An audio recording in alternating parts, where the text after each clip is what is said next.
মতো লোক, সে বোতাম টিপে বেরোয় বলে দিয়ে আসছে বাড়ি থেকে বেরোবি না। দেখ কেমন লাগে, কেমন লাগে। এবার নরসিং হতে ধরিছে, বলে এইরকম ভোট জীবনে দেখিনি। দেখবা কি করে, চুরি করিস ওটা দেখবা কি করে। এইরকম গণনা হয় জীবনেও দেখিনি, দেখবা কি করে। গণনার সময় ওর অর্ধেক অতি না অতি সব তাড়াই এনেছ, আর এবার সব বলদের মতো বুঝে রয়েছে। কায়দা দেখ কেমন লাগে।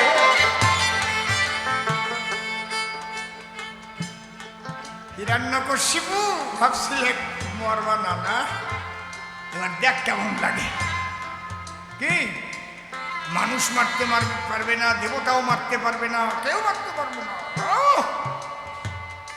যত বড় হামলা জিত দিবে এবার গোড়ার ডিম।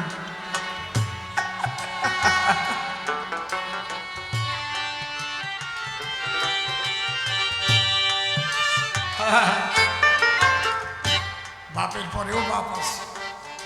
তার আমরা কি দেখলাম, সত্যি সত্যি ভগবানের পদে আত্মসমর্পণ থাকলে ভগবান তাকে রক্ষা করে। ভগবান কখনো নিরপেক্ষ নয়। কার পক্ষে? সতের পক্ষে, অসতের বিরুদ্ধে। কার পক্ষে? সাধুর পক্ষে, অসাধুর বিরুদ্ধে। কার পক্ষে? ধর্মের পক্ষে, অধর্মের বিরুদ্ধে। ধর্মের জয় অনিবার্য। এই জন্যে তুমি আমাকে দোষ দিচ্ছ কৃষ্ণ, তুমি পক্ষপাতিত্ব দোষে দুষ্ট। না, তোমার ছেলেই তো তার দোষে আমাকে ঠেলে দিয়েছে পাণ্ডবদের পাশে। কেন? অবহেলা সূচক অবস্থায়। যখন যুদ্ধ হবে পাকাপাকি হয়ে গেছিল, সেদিন আমি বলেছিলাম দুর্যোধনকে, এক পাশে দিলাম আমার সপ্তক্ষয়িনী নারায়ণী সেনা, আর আমি একা, আমি কিন্তু অস্ত্র ধরবো না, ওরা যুদ্ধ করবে। বলো কাকে চাও? দুর্যোধন বলেছিল তোমারই দিয়ে আমার দরকার কি, যুদ্ধ করবা না, কিছু করবা না, ওই সপ্তক্ষয়িনী নারায়ণী সেনা দাও। অর্জুনকে বলেছিলাম তুমি কি চাও? অর্জুন বলেছিল কৃষ্ণ আমি তোমাকে চাই, চাই না নারায়ণী সেনা, অন্য কিছু মম নাহি আকিঞ্চন, একমাত্র চাহি তোমারে যুগল চরণ। সেই দিনই তো জয় হয়ে গেছে যুদ্ধ, আর তোমার ছেলেদের পরাজয় হয়ে গেছে। তাই নিরপেক্ষ নহি আমি, ভক্তের পক্ষে রই। পরিষ্কার করে তোমার প্রশ্নের জবাব দিল। মহাভারত থেকে যে প্রশ্ন করেছিল দান, এক এক করে ধরে দিলাম তার সমাধান। একটা প্রক্ষিপ্ত প্রশ্ন করে গেছে 6 জুলাই নিয়া, এইবার গান শেষ করব তার ওই প্রশ্নের জবাব দিয়া। বলে ডক্টর শ্যামাপ্রসাদ মুখোপাধ্যায় এমন কি কর্ম করেছিল যার জন্য হঠাৎ করে জন্ম জয়ন্তী পালন হল? 125তম। খুব ভালো প্রশ্ন করেছো বাবা, এবার শোনো। এগুলো তোমরা রেকর্ডিং করে নিয়ে ছড়িয়ে দাও, খুব সুন্দর করে রেকর্ডিং করো। এইভাবে কখনোই সরকারিভাবে ডক্টর শ্যামাপ্রসাদ মুখোপাধ্যায়ের জন্মদিন স্কুল, কলেজ, বিশ্ববিদ্যালয়, সরকারি অফিস কাছারিতে কোনোদিন পালিত হয়নি তার জন্ম। তার ইতিহাসকে জানতে দেওয়া হয়নি পরবর্তী প্রজন্মকে। আজ সরকার পরিবর্তন হয়েছে, সবকিছুরই পরিবর্তন আপনারা দেখতে পাবেন। সত্য উদ্ঘাটিত হবে।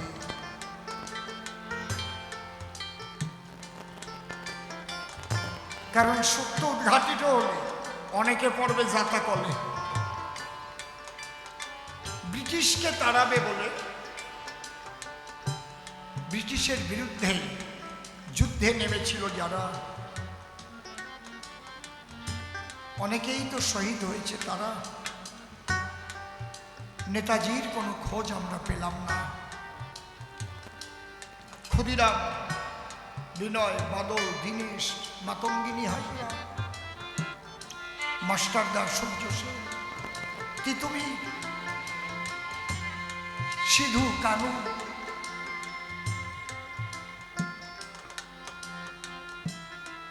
ব্রিটিশ যখন বুঝলো ভারতে আর থাকতে পারবো না, যেতে হবে ভারত ছেড়ে, তখনকার কি ঘটনা শোনেন নারী নর। ডক্টর শ্যামাপ্রসাদ মুখোপাধ্যায় অখণ্ড ভারতবর্ষ রাখার পক্ষে ছিলেন। ভারত মাতাকে কখনোই দ্বিখণ্ডিত করার পক্ষে তিনি ছিলেন না। কিন্তু তৎকালীন সময়ের মুসলিম লীগ তখন তো আর বাংলা ভাগ হয়নি, পুরো বাংলাটা নিয়েই। এখন যেমন মুখ্যমন্ত্রী হয় তখন প্রধানমন্ত্রী বলা হতো, বাংলার প্রধানমন্ত্রী। আমি যে সময়ের ঘটনা বলবো সে সময় বাংলার প্রধানমন্ত্রী কে ছিলেন? সুরাবুদ্দিন।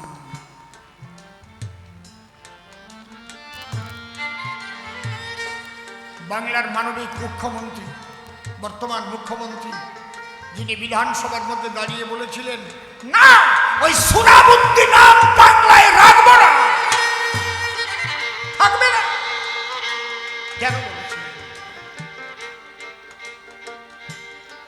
মুসলিমরা বলল আমরা হিন্দুদের সঙ্গে ভারতে একসঙ্গে বসবাস করব না, আমাদের জন্য একটা আলাদা রাষ্ট্র দিতে হবে যেটার নাম হবে পাকিস্তান।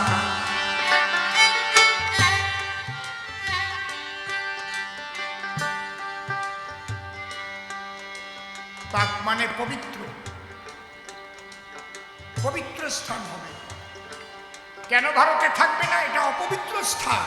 কারণ হিন্দুরা মূর্তি পূজা করে, ওরা অপবিত্র।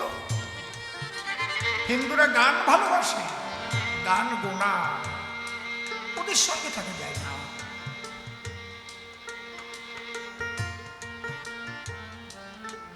আমাদের বড় বড় নেতা নেত্রীরা বলল না না, ভারতকে ভাগ করা যাবে না। ওরা বেছে নিল 1946 সালের 16ই আগস্ট, গ্রেট ক্যালকাটা ক্লিন। সেদিন কলকাতায় হাজার হাজার হিন্দুদের রক্তে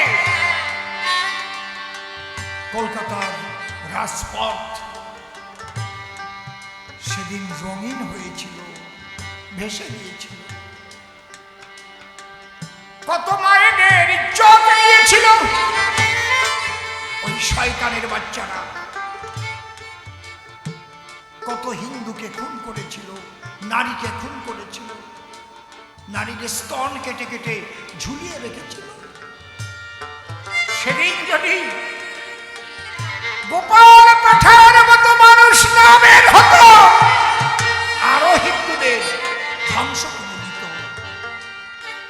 হলো নোয়াখালী দাঙ্গা, রক্তে হল রাঙ্গা। দেখলো ভারত ভাগ করতেই হবে, কারণ মুসলিমরা যেভাবে খেপেছে এ তো নিজেদের গৃহযুদ্ধ আরম্ভ হয়ে যাবে। ঠিক আছে, তাহলে কিভাবে ভাগ হবে? যে যে রাজ্যে, যে যে প্রভিন্সে মুসলিম সংখ্যাগরিষ্ঠ সেই সেই রাজ্যগুলো নিয়ে মুসলমানরা পাকিস্তান করবে। দুর্ভাগ্যবশত সেই সময় অবিভক্ত বাংলায় মুসলিম সংখ্যাগরিষ্ঠ বেশি ছিল। 54% মুসলিম আর 46% হিন্দুস অ্যান্ড আদার্স কমিউনিটি। তখন এই মানুষটি কত দূরদর্শিতা ছিল তার। তিনি জানতেন কোনো ইসলাম রাষ্ট্রে কোনো দিন অন্য কোনো ধর্মের মানুষ তার ধর্মীয় স্বাধীনতা নিয়ে বসবাস করতে পারে না। আজকে পুরো বাংলাটা পাকিস্তান হয়ে যাবে না, হতে দেওয়া যাবে না। উনি সব নেতাদের দ্বারে দ্বারে গিয়ে ঘুরে ঘুরে তাদের বুঝাতে লাগলেন এই সর্বনাশটি করে দিলে হিন্দুরা তাদের আর যাওয়ার কোনো জায়গা থাকবে না। যারা বাঙালি হিন্দু, এদের সংস্কৃতি যাবে, এদের ভাষা যাবে। কোনো একদিন পাকিস্তান থেকে এদের আসতে হবে, সেদিন বাংলা বলে আর কিছু থাকবে না। সেদিন এদের অন্য প্রভিন্সে হয়তো এদের বসতি হবে। ধীরে ধীরে এরা বাংলাটা চিরতরে ভুলে যাবে। আমি 18টা রাজ্যে ঘুরেছি উদ্বাস্তু আন্দোলনে। আমি দেখেছি আমার বাঙালি মা বোনেরা, ভাই বোনেরা, নবপ্রজন্ম, তারা বাংলা লিখতে পারে না। ঘরে বসে একটু শিখেছে বলতে পারে, কারণ কোনো ক্লাসেই সেখানে বাংলা সাবজেক্ট পড়ায় না। বুঝতে পারছেন কি বলছি? মহারাষ্ট্রে বাংলা পড়াতে গেলে তো বাংলা টিচার লাগবে। কেউ তো বাংলায় শিক্ষা পায়নি ওখানে। গুজরাটে বাংলা পড়াতে গেলে তো লাগবে নাকি, টিচার লাগবে।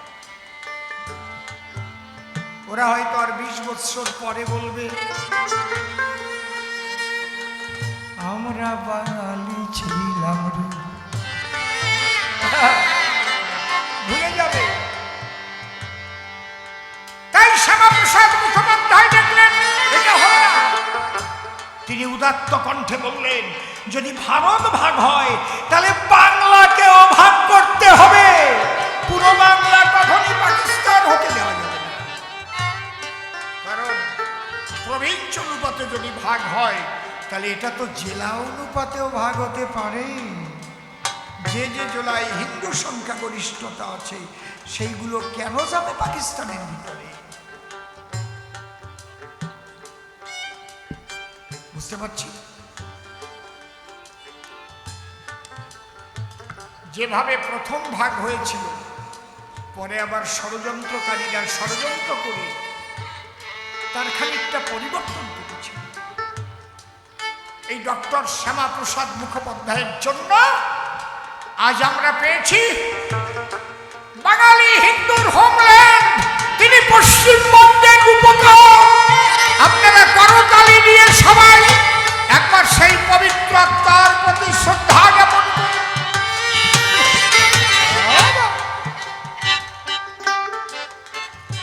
বাবা নির্মল, আমি বলবো শুধু 6 জুলাই নয়, হিন্দু বাঙালির প্রতি ঘরে ঘরে যেন ডক্টর শ্যামাপ্রসাদ মুখোপাধ্যায় প্রতিষ্ঠিত হয়। প্রত্যেকে আপনাদের সন্তানদের বলবেন এই মানুষটিকে সকালে উঠে একটা ফুল দিও তোমরা। কেন? এই মানুষটি ছিল বলে আজ আমরা হিন্দু বাঙালিরা বাংলায় কথা বলি। এই হিন্দু বাঙালি হোমল্যান্ড তার দয়ায় আমরা পেয়েছি। এতদিন ইতিহাসকে চেপে রাখা হয়েছিল। আগে ইতিহাস বলতে আমরা কি বুঝতাম? বাবার হলো আবার জ্বর সারিল ঔষধ, চলবে না ঔষধ। ভারতবর্ষের রাজা মহারাজা কত মহামনীষীরা ছিল, সেই ইতিহাস কেন চাপা পড়ে গেল? পরিবর্তনের সঙ্গে সঙ্গে বাবা করে যাই প্রকাশ। মানুষ এবার জানতে পাবে তাদের ভুলে যাওয়া ইতিহাস। ধন্যবাদ জানাই পশ্চিমবঙ্গ সরকারকে, ধন্যবাদ জানাই পশ্চিমবঙ্গ সরকারের মানবিক মুখ্যমন্ত্রী মাননীয় শুভেন্দু অধিকারী মহাশয়কে আজ সরকার তার নির্দেশ দিয়ে সারা বাংলা জুড়ে ডক্টর শ্যামাপ্রসাদ মুখোপাধ্যায়ের 125তম জন্ম জয়ন্তী পালন হচ্ছে। ধন্যবাদ জানাই এখানকার ভারতীয় জনতা পার্টির সকল কার্যকর্তা বৃন্দকে, যারা ডক্টর শ্যামাপ্রসাদ মুখোপাধ্যায়ের আবক্ষ মূর্তি স্থাপন করেছে। সেই কারণে শ্যামাপ্রসাদ আমাদের প্রিয়। তারও যদি তুমিও তোমার বাড়ি একটা ফটো নিয়ে যেও, প্রতি ঘরে ঘরে প্রতিষ্ঠা করো তবে গো, যার দ্বারাই পেয়েছি বাঙালি হিন্দু হোমল্যান্ড। এতদিন তার ইতিহাসকে এরা করে রেখেছিল ব্যান। একদিন নেতাজির ইতিহাসও বেরিয়ে পড়িবে, কে কি করেছিল সবাই জানতে পাবে। যাক, অনেক কথা অনেক ভাবে করিলাম বর্ণন, রাজহংসের মতো আপনারা করিবেন গ্রহণ।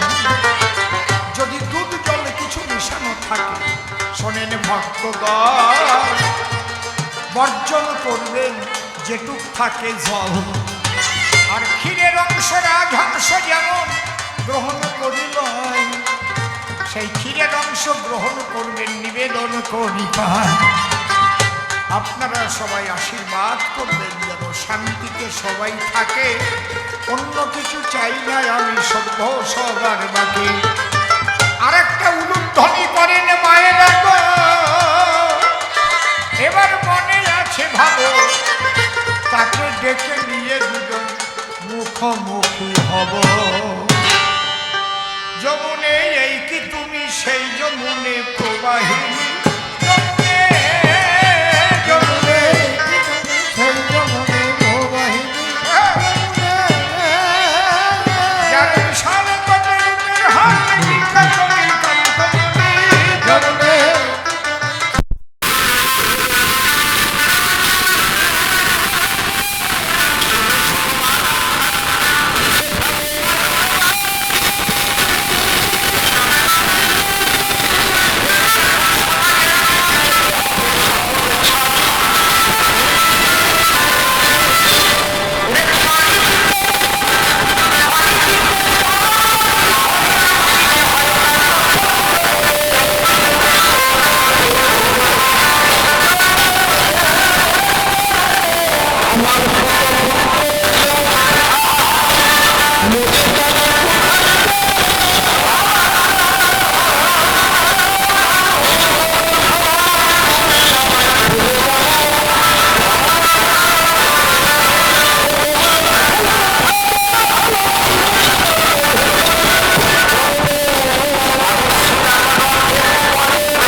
পাখি উড়ে উড়ে যাবে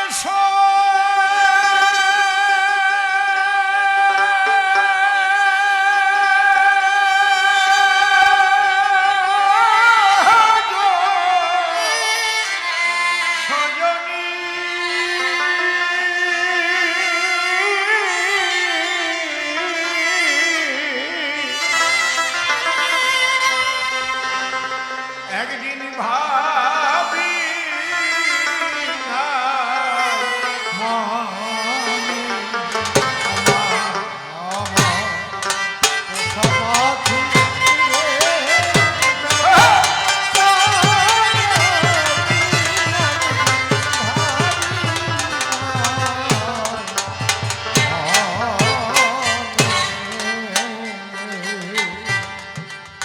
সে কি আমায়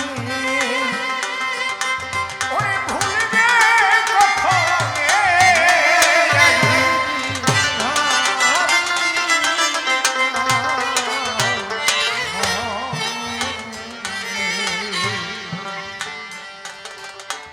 আজও কবিগানের ভিতরে একখানা পাগল বিজয় সরকারের গান না গাইলে কি যেন একটু কম পড়ে।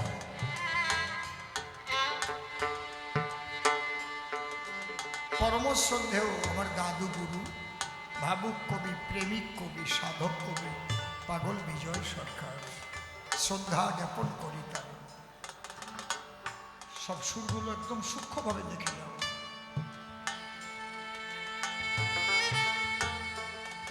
তার সে বিখ্যাত গান পোষা পাখির গান, যে গান লিখেছিলেন তার প্রাণ প্রিয়তমা, হয় না যার কারো সঙ্গে উপমা, প্রাণ প্রেয়সী সহধর্মিণী, তার বিয়োগের ফলে এই গান তিনি গেয়েছিলেন। স্বজন হারা হবে। দেখুন, আমাদের বাংলা সাহিত্যে বলে শ্রী শ্রী চৈতন্য চরিতামৃতের মধ্যে সাধ্য সাধন তত্ত্ব আছে। একদম শেষে গিয়ে কান্তা প্রেমের কথা বলা আছে। কৃষ্ণ প্রাপ্তির পথ বহুবিধ আছয়, কোন পথে পরিপূর্ণ কৃষ্ণ প্রাপ্তি হয়। স্বামী তার স্ত্রীকে, স্ত্রী তার স্বামীকে,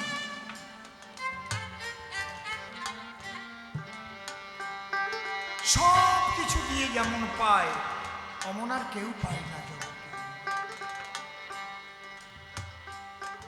কারো যদি প্রাণ প্রিয়সী সহধর্মিণী হারা হয়, তাহলে তার চাইতে ব্যথা আর মনে হয় দুনিয়ায় কিছুতে সে পায় না। তাই তিনি গান লিখেছিলেন, খেলতো পাখি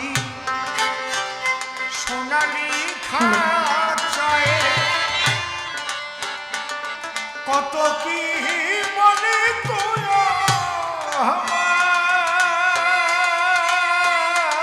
বসে রূপালি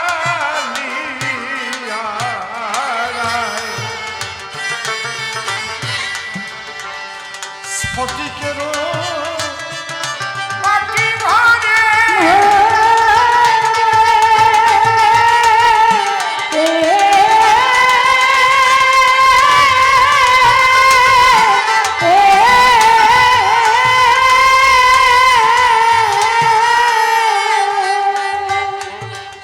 তারে খেতে দিতে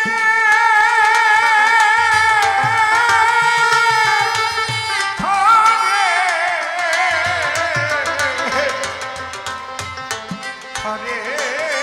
থরে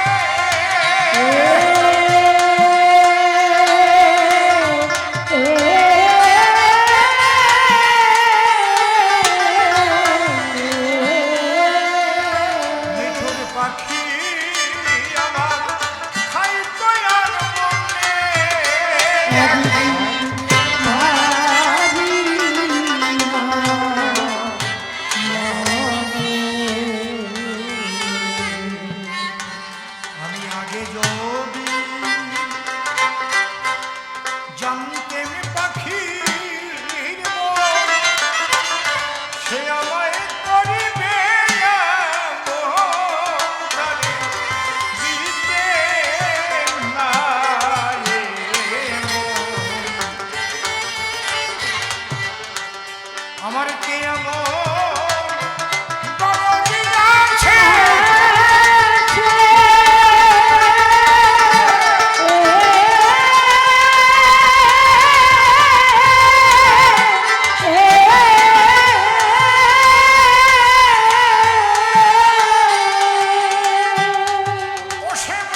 সেই জংলা পাখি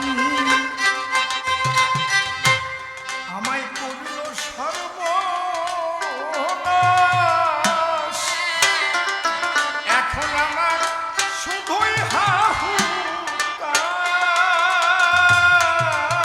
কোন বনে করি তার তালা। সেই বনের পাখি সে তো মরে গেল,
সেই অসীম গগনের পাখি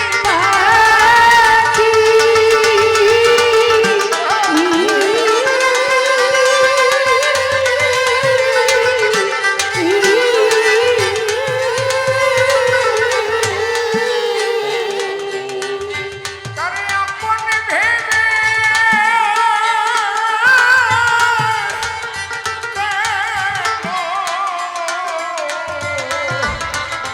কেন ডাকি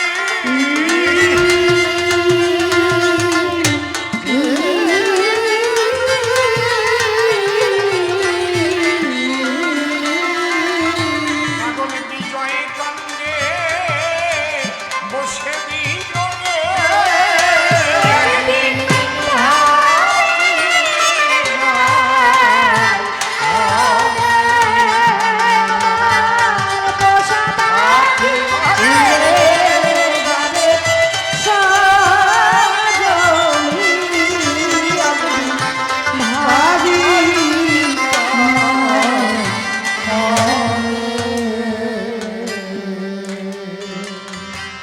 প্রায় 90 বৎসর আগে লেখা বিজয়ে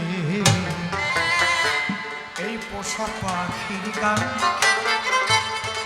এত দীর্ঘদিনের পুরাতন গানে কত নতুন মানুষের টান। আমরা যেখানে যাই দেশ বিদেশে শ্রোতারা বলে আমাদের ঠাই। সরকার মহাশয় পোষা পাখি গানটি শুনতে চান, এ তো কারণ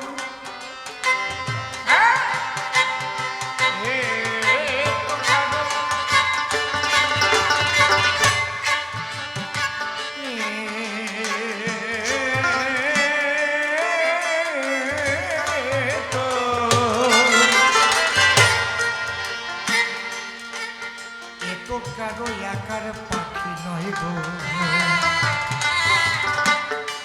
মনে মনে ভাবি তাই কারো কোন রকম পাখি উড়ে যায় না এমন মানুষ নাই। কারো চন্দনা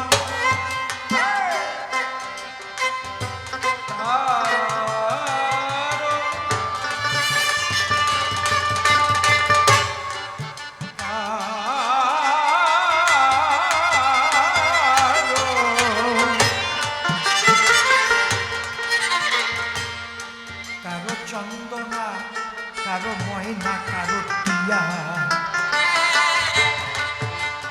কারো উড়ে গেছে বুলবুল। বিরহের আঘাতে ভেঙে যায় তার হৃদয় নদীর কুল। কুল ভাঙিয়ে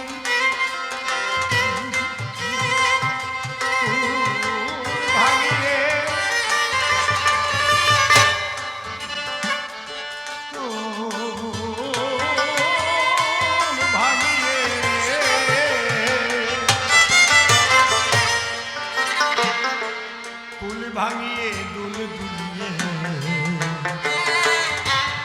বক্ষে পরে টান। চোখের জলে ভেসে আসে বিজয়ের পোষা পাখির গান। তাই তো লোকে এই গান কিনে চায়, শান্ত নদীতে বেদনায় কত বিরহ জ্বালায়। কত লোকের পোষা পাখি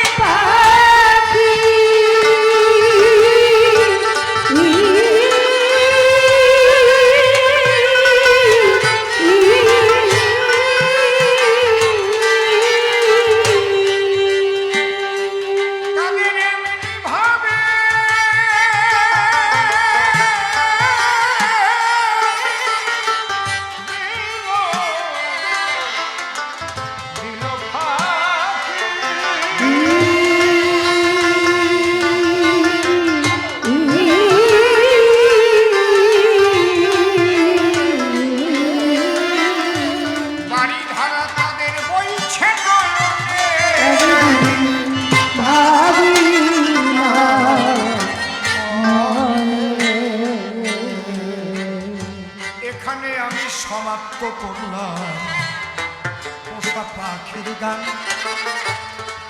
এবার কাব্য ছন্দ ধরে আমি দেব সমাধান। একটা প্রশ্ন করেছিল মোরে কৃষ্ণ কমলাক্ষ, বলো দেখি ভগবান হয়ে কেন নিলে একটি পক্ষ। মারই মা,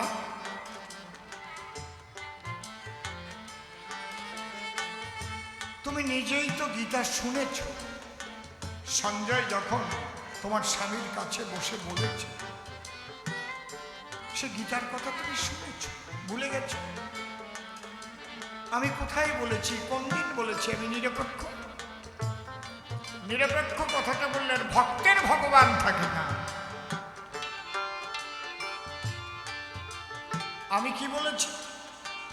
যদা যদা হি ধর্মস্য গ্লানির্ভবতি ভারত অভ্যুত্থানম ধর্মস্য তদাত্মানাং স্যাম্যহং পরিত্রাণায় সাধূনাং বিনাশায় চ দুষ্কৃতাং ধর্ম সংস্থাপনার্থায় সম্ভাবামি যুগে যুগে।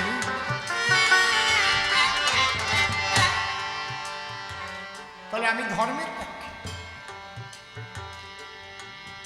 আমি সাধুর পক্ষে।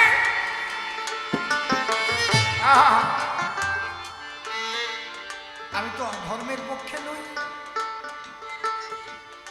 আমি তো অসাধুর পক্ষে থাকি না। জানো না, আমাকে ভক্তের ভগবান বলে। ভক্তি আছে যার, আমি তার। ভক্তিহীনে কোনোদিনে কৃপা পাই না আমার। জ্ঞান যোগ ভক্তি তিন সাধনের বসে ব্রহ্ম আত্মা ভগবান ত্রিবিধ প্রকাশে। জ্ঞানীর কাছে নিরাকার ব্রহ্ম, যোগীর কাছে আত্মা, আর ভক্তের কাছে ভগবান।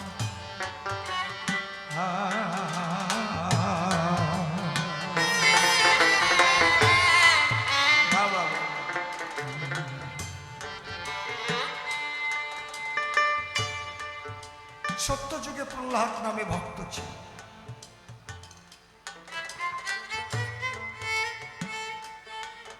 হিরণ্যকশিপু ছিল তার পিতা। ধীরে ধীরে প্রহ্লাদ জন্মমাত্র ভাসিয়ে নেত্র হরিনাম করত সর্বক্ষণ।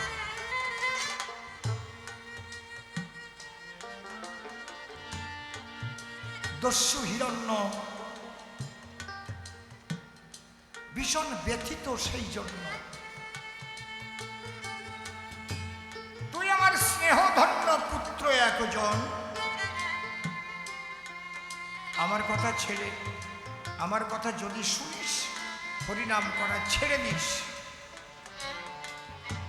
তোর মুখে যেন হরিনাম আর না হয় উচ্চারণ। প্রহ্লাদ বলেছিল তাই। বাবা, আমি মুখ দিয়ে হরিনাম না করলে আমার হৃদয়ে হরিনাম হয়, বলো কি দিয়ে ঠেকে? আমি যখন ঘুমিয়ে পড়ি, আমার হৃদয় মন্দিরে শব্দ হয় হরি হরি হরি হরি হরি হরি হরি হরি।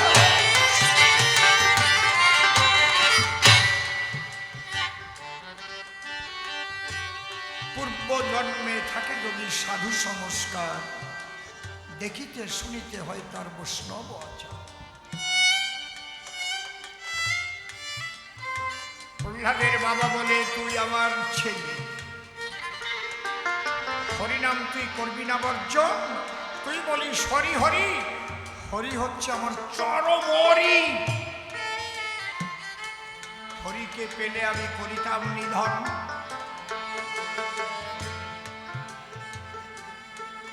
বলে, বাবা অন্তরে করো ধারণা, আমার এই হরিনাম কোনোদিন বন্ধ হবে না,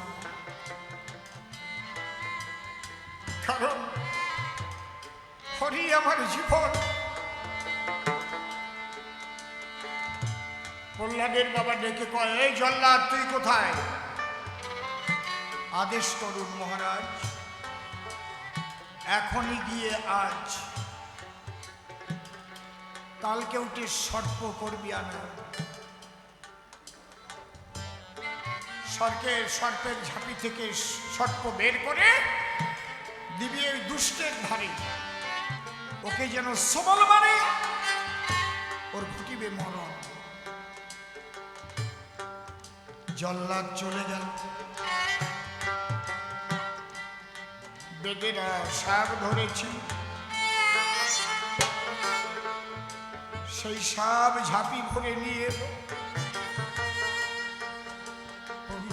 প্রহ্লাদের কাছে এনে ছেড়ে দিল। যখন সর্পে ধরেছে ফনা, প্রহ্লাদ ভয় করে না। ওহে সর্প, তুমি দর্প দেখাও কি কেন? তোমার মধ্যে পরমাত্মা রূপে হরি আছে বলে তুমি ফনা ধরো আজ মাথা তুলে। তোমাকে ভয় আমি পাবো কি কেন? এসো এসো।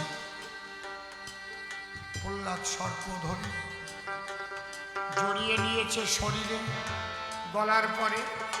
হিরণ্যকশিপু করে দর্শন, এ কোন জ্বালা! কাল কেউ তো সাপ হয়ে গেল, রজনীগন্ধার মালা।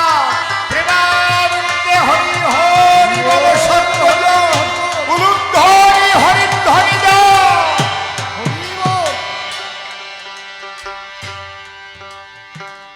এই সর্পে দংশন করল না, তখন দিল পরামর্শ, নিয়ে আয় বাজার থেকে তীব্র বিষ। বিষ পান করে একে মারিবই এখন। যখন তীব্র বিষ এনে দিল, বিষের বাটি হাতে নিল, প্রহ্লাদ হরিপদে করে আত্মনিবেদন। কোথায় তুমি জগদীশ, তোমার সৃষ্টি অমৃত আর বিষ। নিবেদন করে বিষ করিব গ্রহণ।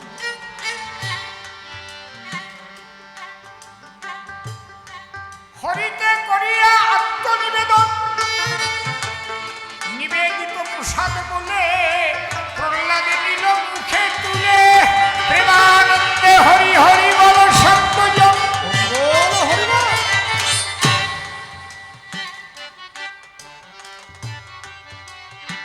বিষেও মরে না প্রহ্লাদ, শ্রীহরি নেকি আল্লাহ বলে কথা মান। একটা পাগলা হস্তিয়ান, ওর হস্তপদ করিয়া বন্ধন। পাগলা হস্তি হেঁটে যাবে, তার পদতলে ওকে নিক্ষেপ করতে হবে। দেখি ওকে বাঁচায় কে, দেখিবে এখন। হস্তি একটা নিয়ে এলো, হস্তি একটা নিয়ে এলো। নোটগুলো লক্ষ্য করো বাবা। প্রহ্লাদের হস্তপদ বাধা ছিল, ওই অবস্থায় হস্তির সম্মুখে করে নিক্ষেপণ।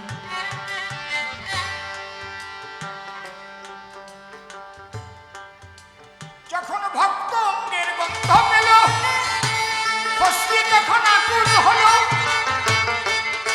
শূন্য নিয়ে পেঁচাইয়ে মাথার পরে নিয়ে হস্তি নৃত্য করতেছিল। প্রহ্লাদ বলে হরি হরি, হরি নাম শুনে নাচিছে করি।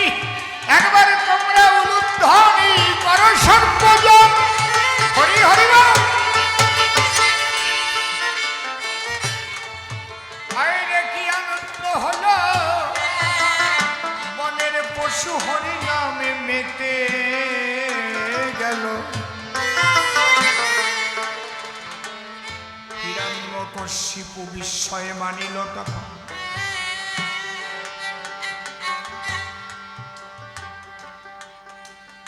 হিরণ্য ডেকে কয়, বড় পাথর নিয়ে আয়,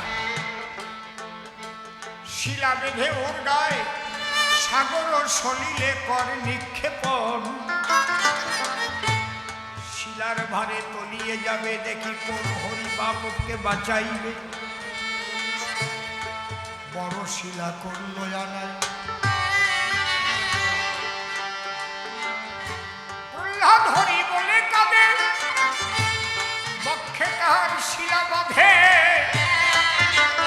মারিবে বলিয়া সাগরে করে নিক্ষেপণ। প্রহ্লাদ ডেকে বলে তাই আমি কেন ভয় পাই। তুমি ইচ্ছা করলে শিলাকে শোলা করতে পারো বিলক্ষণ। এই জন্যে বাউলেরা গান গায়, শোলা ডোবে পাথর ভাসে, হরি নামে নিশানা। হলো সর্পের সাথে নেউলের পিড়ি, শরীর হলে যায় জানা। শোলা ডোবে ভাষা, হরি নামের নিশানা। বক্ষে শিলা বেঁধে যখন সলিলে ফেলিল, শোলা হয়ে শিলা প্রহ্লাদকে ভাসাইয়ে রাখিল। প্রহ্লাদে বলে একবার প্রেমানন্দে হরি হরি বলো, হরি বল হরি বল। প্রহ্লাদের বাবা বলে কথা মান, ওই দুষ্টকে উপরে আন, বাঁধন খুলে দে, শিলা খুলে দে। বল তুই আমার কাছে, তোর হরি কোথায় কোথায় আছে, তোর হরিকে আগে মারব, তারপরে তোরে মারব। বলে বাবা আমার হরি কোথায় নাই, জলস্থল অনলেও নিলে ভক্তিভাবে ডাকলে তারে সব জায়গাতে পেলে। প্রহ্লাদের বাবা বলে প্রহ্লাদের কাছে, এই হরি কি তোর ফটিকের স্তম্ভের মধ্যে আছে? বলে হ্যাঁ আছে। দম্ভ ভরে ফটিকের স্তম্ভে যখন পদাঘাত করে, গান্ধারী যে রূপ কেউ কোনোদিন দেখে নাই, আমি সেই রূপ ধরি, নরসিংহ মূর্তি রূপ ধরি হরি। কেন? ও বেটারে তো অহংকার হয়েছিল। কেন? ও বর পেয়েছিল, দিনে মরবে না, রাত্রে মরবে না, জলে মরবে না, স্থলে মরবে না, ঘরে মরবে না, বাইরে মরবে না, অস্ত্রে মরবে না, শস্ত্রে মরবে না। ওর ছিল ধারণা তাহলে আমি তো আর মরবো না। কে হরি? আমি তো। আমি কি করলাম? নরসিংহ মূর্তি ধরি, ওকে টান দিয়ে আমার হাঁটুর পরে করি। অস্ত্র নাই, শস্ত্র নাই, নখ দিয়ে বক্ষ চিনি, বের করে নাড়ি হুড়ি, দাঁত দিয়ে করেছি চর্বণ। ঘরেও না, বাইরেও না, সাইসের তলায়। ঘরে মরবা না, বাইরে মরবা না, সাইসের তলায় মরবা না, এইটা তো বর পাও নাই। দিনে মরবে না, রাতে মরবে না, সন্ধ্যের সময় মরবা না, এইটা তো বর পাও নাই। কায়দা আছে।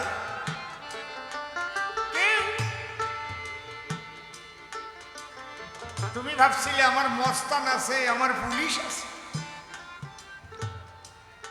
কায়দা করে জিতে যাব। কিন্তু তারপরে যে ইলেকশন কমিশনার আছে আর সেন্ট্রাল বাহিনী আছে, সেইটা বোঝো নাই। বাপের পরেও বাপ আছে। ভেবেছিল পরে কি বলে, ওই হিন্দিতে কি বলে, পরোয়া করেগা নেই। পুলিশ হয় আর মস্তান হয় এক। মস্তান এবার ভোট দিতে যাইয়ে কোনো আকাশ করতে পারে নাই, মিথ্যায় করেছি গমন। অন্তরে আছে ভাবো আজ তো জগৎ ছেড়ে চলে যাব, ওই চারটে ভাই কার কাছে নিয়ে যাবো? আজ তোর হাতে আমি করলাম সমর্পণ। কথা নিস এই ভাইয়েদের প্রতি, শুধু দাদা নয়, পিতার মতো কর্তব্য পালন করিস। ওরা যেন বোঝে না আমাদের বাবা বেঁচে নাই, তুই এদের বড় ভাই, পিতার মতো কর্তব্য করিবি পালন। সেদিন বাবার হাত ধরে বলেছিলাম বাবার ধারে, বাবা আমি বেঁচে থাকলে পরে চার ভাই কষ্ট পাবে না কখন। হে কৃষ্ণ কমলাক্ষী, তোমার কাছে বলি ডাকি, সম্মুখে বিরাট একটা যুদ্ধ দেখি। এই যুদ্ধে অবতীর্ণ হবে ফাল্গুনী, জানে সর্বজন। তবে মনে করি ভাবো না আমি এদের অন্য কারো হাতে তুলে দেব না, আমি তব পদে এদের করি সমর্পণ। হে অগতির গতি বিশ্বপতি, তুমি হও অর্জুনের রথের সারথি, শুধু কাষ্ঠ রথ নয় দেহরথের সারথি হয়ে তার দেহরথে করো উপবেশন। আত্মসমর্পণ, সারেন্ডার। ধরো আমার কথা ধরো, তুমি যদি এদের দায়িত্ব পালন করো, গ্রহণ করো, তবেই যুদ্ধে পাঠাবো, তাই না হলে পাঠাবো না কখন।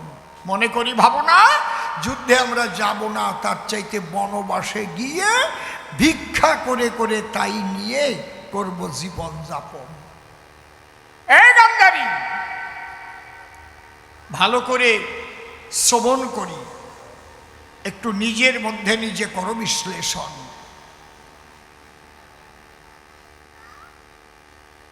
যুধিষ্ঠির মমপদে করল সমর্পণ। সেই যুদ্ধ যখন শেষ হল, দাদা যুধিষ্ঠির রাজা হয়ে বসেছিল, আর কুন্তির কাছে গিয়ে যখন বিদায় এসেছিলাম আমি নারায়ণ, কুন্তি তখন ডেকে কয়, কৃষ্ণ তাহলে যুধিষ্ঠির আজকে রাজ্য সিংহাসন পায়, তে কারণে তুমি লবে বিদায়, ক্ষণকাল তিষ্ঠ নারায়ণ। যুধিষ্ঠির বাবা কোথায়, এদিকে আয়, ভীম, অর্জুন, নকুল, সহদেব, বৌমা, সবাই আসো। সবাই ছুটে এসে বলে বসো আমার পায়ের পাশে, মৃত্তিকায় করো উপবেশন, মানে মাটির উপর বসো। যুধিষ্ঠির বসে পড়লো, চার ভাই কাছে ছিল, মায়ের দিকে তাকায় আছে। মা, সিংহাসন পরিত্যাগ করে মৃত্তিকায় কেন করালে উপবেশন? কয় আমার কথা শোন, শোন কৃষ্ণ কি বলে। তুই সিংহাসন পেলি বলে আজকে জন্মের মতো কৃষ্ণ আমাদের ফেলে বিদায় নিয়ে এসে করিবে গমন। যে সিংহাসন পেলে কৃষ্ণ যায় চলে, সেই সিংহাসনের নাহি প্রয়োজন। তার চাইতে আছে ভাবো, তোদের নিয়ে বনবাসে যাব, তবুও তো কৃষ্ণের দেখা আমি পাবো সর্বক্ষণ। কৃষ্ণ হারা হয়ে আমি কাটাতে পারবো না জীবন। একে বলে আত্মসমর্পণ। এই আত্মসমর্পণ ঈশ্বরের প্রতি যদি সম্পূর্ণভাবে কারো রয়, সে বনে থাকুক আর জঙ্গলে থাকুক, সেই জায়গায় তার পরম সুখ। তাকে রক্ষা করে স্বয়ং বাঁকা রসময়। এ তুমি বুঝবা না, কারণ তুমি যে ছেলের মা, ছেলে কয়টারে খারাপই তো বানাইছো তুমি, ঠিক পাও না? হ্যাঁ, মা যদি ভালো না হয় তাহলে ছেলে পেলে ভালো পথে যায়? হ্যাঁ, ছেলে পেলে খারাপ পথে গেলে মা যদি তাকে বাধা দিয়ে কটু কথা বলে, এই এদিকে আয়, তোরে করি মানা, এই কুকর্মের মধ্যে যাস না। একটা মার ছেলের ছোট্ট ঘটনা মনে পড়েছে, একটু বলি আপনাদের কাছে। গর্ভে থাকতে সন্তান, স্বামীর জীবন হয়েছে অবসান, অর্থাৎ গর্ভে সন্তান ছিল, এই অবস্থায় স্বামীটা মারা গেল। ওনার আর কেউ নেই, দেবর নেই, শ্বশুর নেই, শাশুড়ি নেই, কেউ নেই। কিন্তু মা আমার এত ভালো, মনে মনে ভেবেছিল বিবাহ তো একবারই হয়, গর্ভে যে সন্তানটা রেখে আমাকে রেখে গেছে ভুলকে, আমি ওই সন্তানটা নিয়েই বেঁচে থাকবো বসুধায়। সত্যি একটা পুত্র হলো, অনেক কষ্ট করে ভিক্ষা করে দাঁড়ে দাঁড়ে পুত্রটাকে লেখাপড়া শিখিয়ে বড় করলো। কিন্তু মায়ের কোল থেকে যখন বিভিন্ন সঙ্গে মিশে যায়, যখন সন্তান যৌবন প্রাপ্ত হয়, তখন তো সঙ্গদোষও লাগে গায়ে, লাগে না? এই জন্যই তো বলছে সৎসঙ্গে স্বর্গবাস, অসৎসঙ্গে সর্বনাশ। অনেক ভালো মানুষেরও কালি লাগে গায়ে, কেন? ওই অসৎ সঙ্গে মেশার জন্যে তাদেরও দোষ হয়। সে কিন্তু চুরিও করে নাই, কারো টাকা মারিয়াও খায় নাই, ওই চোরের দলে রইছে যে কায়দা আছে। সাধু চোর না, দ্রব্যে ঘটায়। বুঝেছেন ঘটনা কোথায়? বসে শোনেন নারী নরে, ছেলেটা এইভাবে এক চান্সে পুলিশের সাব ইন্সপেক্টর তার পরীক্ষা দিয়ে সে সত্যি সত্যি চাকরি পেয়ে চাকরি করে।